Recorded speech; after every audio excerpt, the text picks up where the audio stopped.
میرے محترم بزرگوں اور دوستوں، بقرعید کے موقع پر ہم تمام لوگ قربانی کیے، اور قربانی کے اندر یہ آپ کو بتایا جاتا ہے کہ جانور کی قربانی نہیں ہے، بلکہ محبوبات نفس، خواہشات نفس، لذات نفس اور اپنے تمام گندی خواہشات کی قربانی ہے۔ اسی کی پریکٹس ہر سال ہمیں کرائی جاتی ہے کہ یہ چھری اللہ کا حکم ہے، اور یہ جانور جو ہے تمہارا محبوب، تمہارا نفس، تمہاری خواہشات، تمہاری تمنائیں اور غلط حرام آرزو ہے، اس کو تم قربان کرو۔ کیونکہ طبیعت خراب ہونے کی وجہ سے پچھلے جمعے حاضری نہیں ہو سکی، تو اس لیے میں نے سوچا کہ نفس کے پاکیزگی پر، کہ نفس کو پاک کرنے پر اور نفس کو خواہشات، جو حرام خواہشات ہے، اس حرام خواہشات سے بچنے پر اللہ تبارک تعالی ہمیں کیا عنایت فرماتے ہیں اور نفس کے کیا حقوق ہیں، اس کے اوپر کچھ بات آ جانی چاہیے۔ میرے محترم بزرگوں اور دوستوں، تو میں نے جو آیت کریمہ تلاوت کی، قد افلح من زکاہا وقد خاب من دساہا، اللہ تبارک تعالیٰ نے کسی بھی چیز کو بیان کرنے کے لیے اتنی قسم نہیں کھائی ہے قرآن پاک کے اندر، جو اس بات کو بیان کرنے کے لیے جتنی 7 قسمیں بیان فرمائے ہیں کہ والشمس وضحاہا، قسم ہے سورج کی اور اس کے روشنی کی، والقمر اذا تلاہا، قسم ہے چاند کی، اور اسی طریقے سے بہت زیادہ قسم قرآن میں، اتنی زیادہ قسم ایک ساتھ لگاتار مسلسل اللہ تعالیٰ قسم نہیں کھائے، اور قسم کھا کر کے جو بیان کیے قد افلح من زکاہا وقد خاب من دساہا، کہ جو آدمی اپنے خواہشات کو پاک کر لیا، اپنے نفس کو خواہشات یعنی حرام خواہشات سے پاک کر لیا، وہ کامیاب ہو گیا۔ وقد خاب من دساہا، اور جو آدمی خواہشات کے دلدل میں دھس گیا کہ بس جو جی میں آ رہا ہے، یعنی بعض لوگ کہتے ہیں کہ میرے جی میں آیا اس لیے میں یہ کر رہا ہوں، تو یہ دلیل ہے اس بات کی کہ وہ گمراہ ہے، اور دلیل ہے اس بات کی کہ وہ اللہ کی ناراضگی کو خرید رہا ہے، کیونکہ قرآن نے صاف کہا وَلَا تَتَّبِعُوا الْهَوَىٰ فَيُضِلُّكَ عَنْ سَبِيلِ اللَّهِ، کہ تم خواہشات کی پیروی مت کرو۔ اگر تم خواہشات کی پیروی کرو گے کہ تم یہ ایک اپنا مشن تم یہ بنائے ہو، اپنا ٹارگیٹ یہ بنائے ہو کہ میرا دل جو کہے گا، میری خواہش جو کہے گی، میری تمنا جو ہوگی، بس ہم اسی کے اوپر چلیں گے، تو اللہ تعالیٰ نے کہا کہ یہ تم کو اللہ سے دور کر دے گا، تمہاری دنیا بھی برباد کر دے گا اور آخرت کو بھی تباہ کر دے گا۔ اور اس کے برخلاف کہ اللہ نے بیان کیا کہ جو آدمی اپنے خواہشات نفس سے بچ گیا، وہ دنیا کے اندر بھی کامیاب ہو گیا اور آخرت کے اندر بھی کامیاب ہو گیا۔ چنانچہ حضرت مولانا الیاس صاحب رحمۃ اللہ علیہ سے کسی نے پوچھا کہ حضرت جنت میں جانے کا طریقہ کیا ہے، راستہ کیا ہے؟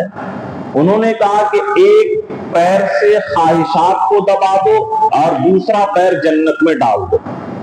ایک پیر سے خواہشات کو دبا دیے اور دوسرا پیر سیدھے آپ کا جنت کے اندر چلا جائے گا۔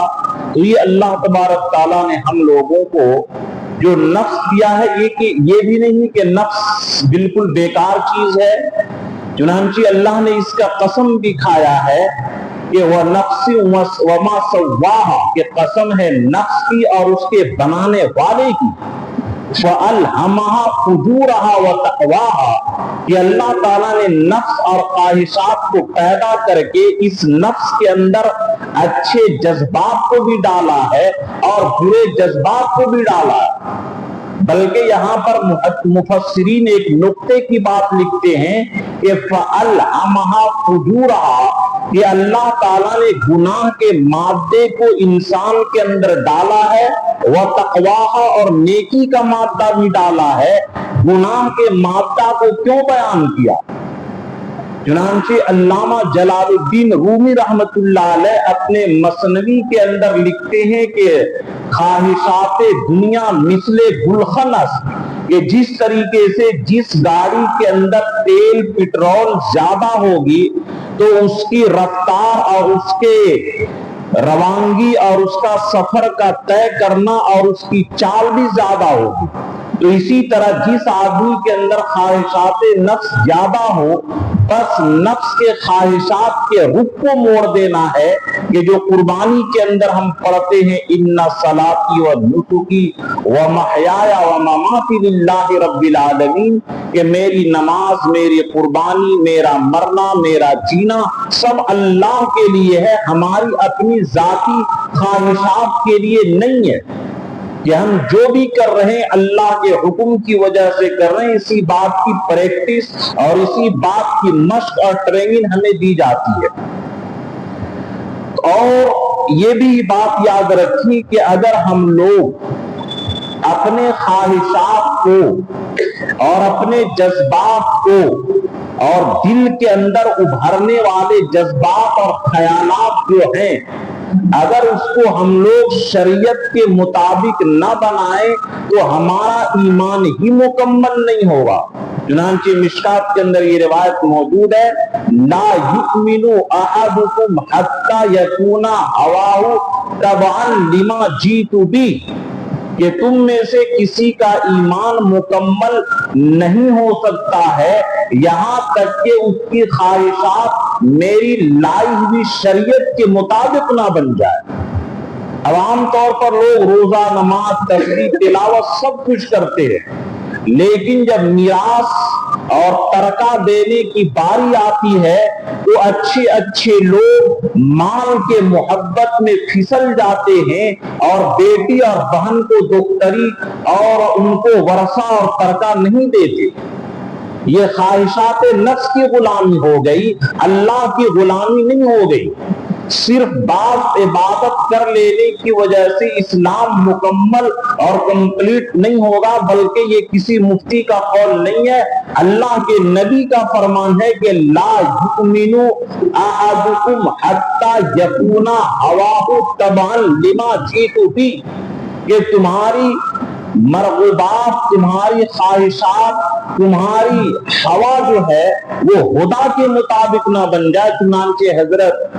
مولانا رشید احمد گنگوہی رحمت اللہ علیہ جب بیعت ہوئے حاجی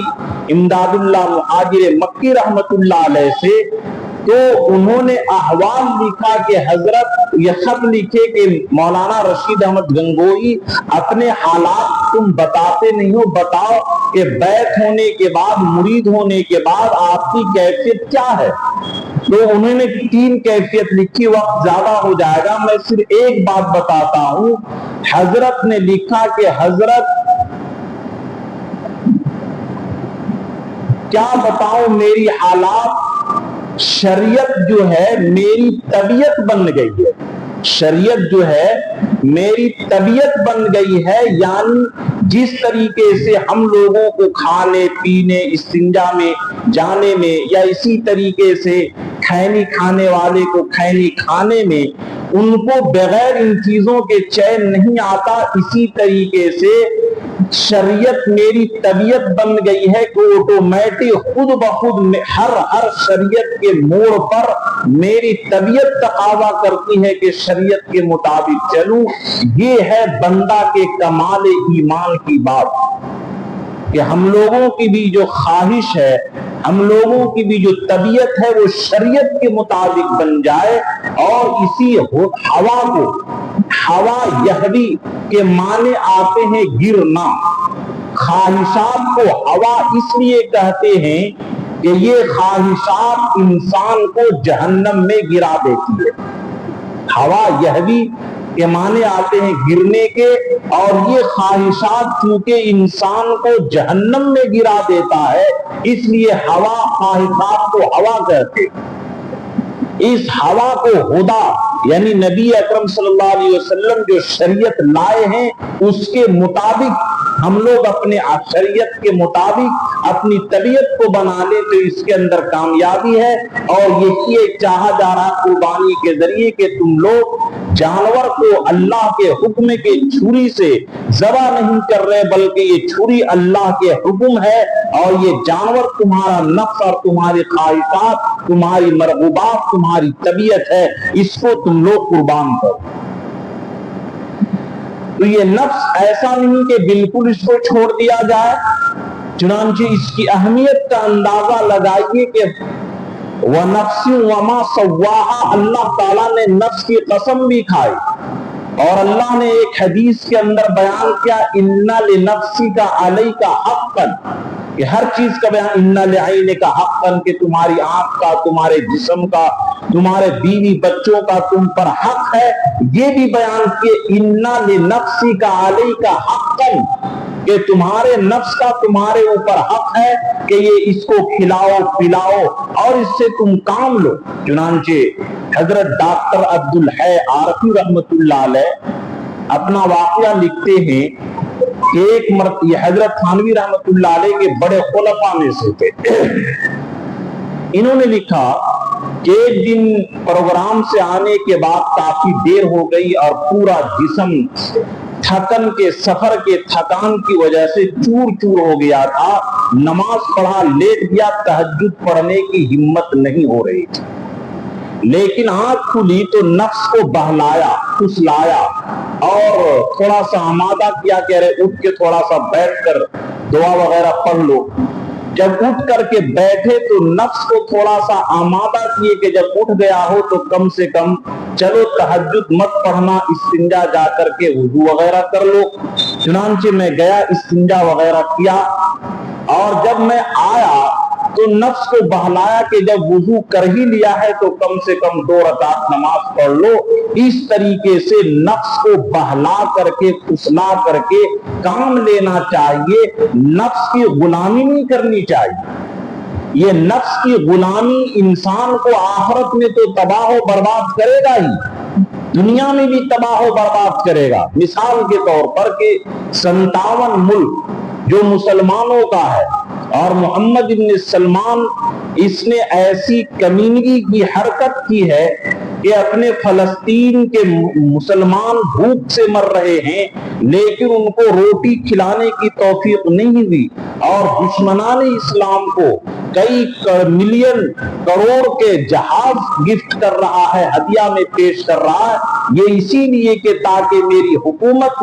نہ چلی جائے، اور جتنے بھی اکثر اسلامی ممالک کے جو بادشاہ بنے بیٹھے ہیں وہ صرف اس لیے کہ وہ چونکہ شریعت کے مطابق ان کی طبیعت نہیں ہے، وہ اپنی عیاشی اور فحاشی اور اپنے نفس کے چوچلے پورے کرنے کے لیے مسلمانوں کے مال کے اوپر ڈاکہ ڈال کر کے اپنے خزانے کو مضبوط کر رہے ہیں، اور اپنی عیاشی اور فحاشی کو وہ تاوان چڑھا رہے ہیں۔ اس لیے وہ نہیں چاہتے ہیں کہ اس طریقے سے نعوذ باللہ مسلمان کامیاب ہو۔ ایک حکمراں حبیب ابراہیم تروڑے کے جو حالات آ رہے اس کی وجہ سے پورے